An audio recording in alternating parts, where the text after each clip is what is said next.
তারা মূলত সংস্কার বিদ্বেষী।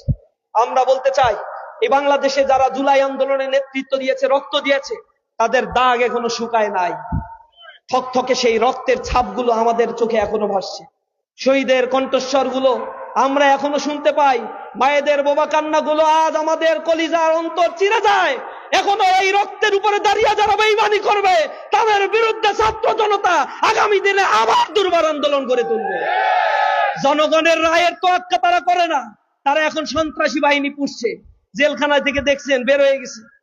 নাসিম ওসমান ছিল একটা, শামীম ওসমান নারায়ণগঞ্জে খুব হুমকি দামকি দিত, বোরকা পরে পলাইছে। এখন তার রিপ্লেস আর এক সন্ত্রাসী হয়েছে, সেটা আবার বিএনপি করে। বাংলাদেশের সব জায়গায় এরকম সন্ত্রাসীর একটা ফ্যাক্টরিতে তারা পরিণত করেছে। কারণ ভোট ছিনতাই করতে হবে, লুটপাট করতে হবে।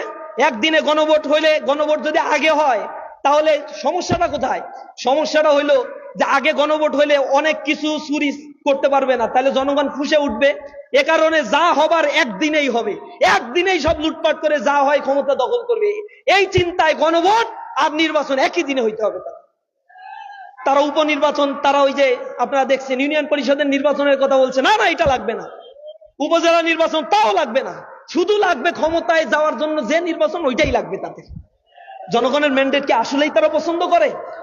এখন জনগণের কাছে সেই কথাগুলো তুলে ধরতে হবে। বাংলাদেশে যে দুর্নীতির আঁকড়া তৈরি হয়েছে, জনগণ এখন আতঙ্কিত, ঘরে ঠিক মতো ঘুমাতে পারছে না, জীবনের নিরাপত্তা নাই।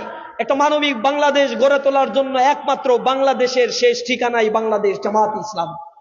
সুতরাং মানুষের কাছে গিয়ে এখন বলতে হবে, আমরা নিজস্ব কোনো এজেন্ডা বাস্তবায়নের জন্য, ব্যক্তির খায়েশ পূরণের জন্য আমরা কোন দলের জন্য আমরা ভোট চাই না। আমরা আমাদের দেশকে ভালোবাসি, এই দেশের সার্বভৌমত্বকে আমরা লালন করি। সুতরাং এই দেশটাকে যদি মর্যাদা সম্পন্ন, মানবিক মূল্যবোধ সম্পন্ন একটি দেশে করতে হয়, আজকে বেকারত্বের একটা বিশাল সমস্যা, 30 লক্ষ বেকার যুবক আমার দেশে ঘুরে বেড়ায়, তাদের এখন বন্দোবস্ত করা জরুরি হয়ে পড়েছে।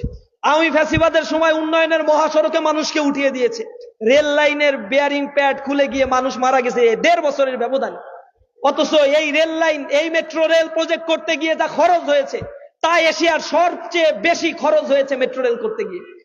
ইভেন ভারতে যে মেট্রো রেল প্রজেক্ট, একই প্রজেক্ট বাংলাদেশে হয়েছে, কিন্তু 5 গুণ বেশি টাকা দিয়ে বাংলাদেশের মেট্রো রেল প্রজেক্ট করা হয়েছে।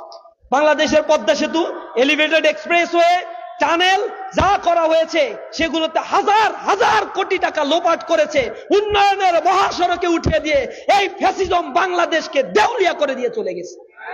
যুব শ্রেণীর এম্পাওয়ারমেন্ট করে নাই, তাদের কর্মসংস্থান সৃষ্টি করে নাই, শিক্ষা ব্যবস্থাকে গোড়া দিয়ে তারা ধ্বংস করে দিয়েছে। সামাজিক একটা বিভাজনের রেখা টেনে চেতনার বুলি আওড়ায় বাংলাদেশের মানুষের মধ্যে এক বিভাজন তৈরি করেছে। সুতরাং জনগণ এখন তাদের ফন্দি বুঝে গিয়েছে। আজকে আমাদেরকে দায়িত্ব হলো জনগণের কাছে গিয়ে গিয়ে আমাদের কথাগুলো বলা, নতুন বাংলাদেশের স্বপ্ন দেখানো, তাদের পাশে গিয়ে দাঁড়ানো। আমরা আগামীর দেশ নিয়ে স্বপ্ন দেখি, এই দেশ হবে বাংলাদেশের বুকে আত্মমর্যাদা সম্পূর্ণ একটি সমৃদ্ধশালী বাংলাদেশ। ইনশাআল্লাহ বাংলাদেশ জামাত ইসলামীর নেতৃত্বে আগামী সরকার গঠনের মধ্য দিয়ে এই দেশটি পৃথিবীর বুকে 5 বছরের ব্যবধানে একটি সমৃদ্ধশালী ট্রিলিয়ন ট্রিলিয়ন ডলারের এক ইকোনমিকে পরিণত হবে ইনশাআল্লাহ। সবাইকে সে আগামীর অনিবার্য সেই সফলতা নিয়ে আসার জন্য সকলের প্রচেষ্টা অব্যাহত রাখার উদাত্ত আহ্বান জানিয়ে আমার কথা শেষ করছি।